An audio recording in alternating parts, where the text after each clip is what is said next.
एक बार सोचिए, अगर कोई आपकी माँ के गहने चुरा ले, या आपके घर को जला दे, या आपके बच्चों को भूखा मार दे और फिर आपको ही कहे कि मैंने तुम्हारे लिए ये सब किया ताकि तुम सभ्य बन सको, क्या आप ऐसे लुटेरे को माफ़ करेंगे?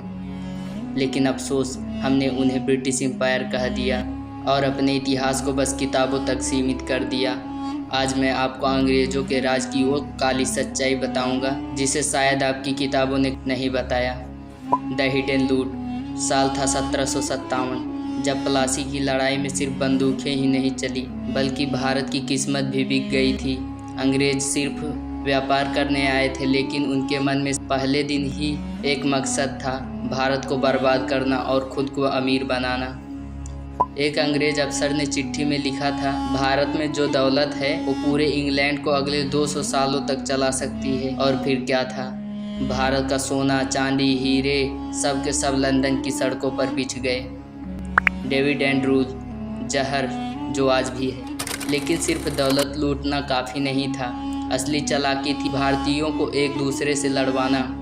उन्होंने हिंदू मुस्लिम दंगे फैलाए, जातियों में फूट डाली और लोगों को बांट दिया।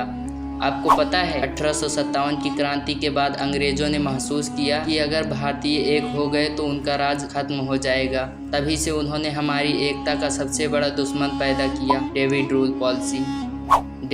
And rule policy.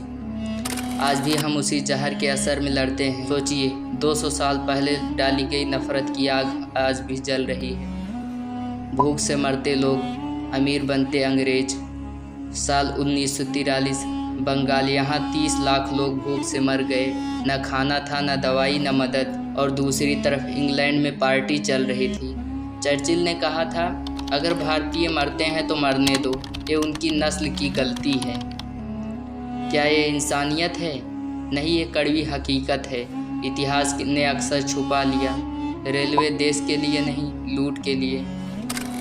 आपको बताया गया कि अंग्रेज़ों ने भारत में रेल लाई ताकि विकास हो। सच्चाई क्या थी? रेलवे इसलिए बिछाई गई ताकि वो भारत के कोने कोने में कच्चा माल आसानी से बंदरगाह तक पहुंचा सके और फिर इंग्लैंड ले जा सकें। एजुकेशन एंड कल्चर, दिमाग पर हमला। उन्होंने हमारे दिमाग पर हमला किया, गुरुकुल खत्म कर दिए, संस्कृत और तमिल जैसी भाषाओं को नीचा दिखाया। फिर कहा, जो अंग्रेजी पढ़ेगा वही सभ्य कहलाएगा। और हमने अपने बच्चों को अंग्रेजी स्कूलों में भेज दिया ताकि हम भी गुलामी गर्गित नागरिक बन सकें। एक सवाल, अब सोचिए, कितना बड़ा सच है कि जिसने आपका सब कुछ लूटा वो आज भी आपको अपने इतिहास में महान लगता है। क्या आपने कभी किसी लुटेरे को भगवान कहा है? फिर ब्रिटिश राज को क्यों सम्मान देते हो? आज हम आज़ाद हैं, पर सोच में नहीं। हमें अपने असली इतिहास को समझना होगा, वरना अगली पीढ़ी फिर से किताबों में यही पढ़ेगी कि अंग्रेज़ों ने भारत को सभ्य बनाया, और तब तक हम सच में आज़ाद नहीं होंगे। अगर आपको लगता है कि ये सच्चाई हर किसी को जाननी चाहिए तो इस वीडियो को शेयर ज़रूर करें ताकि भारत के असली इतिहास को लोग जानें। कमेंट में लिखिए, सच्चाई कभी नहीं छुप सकती।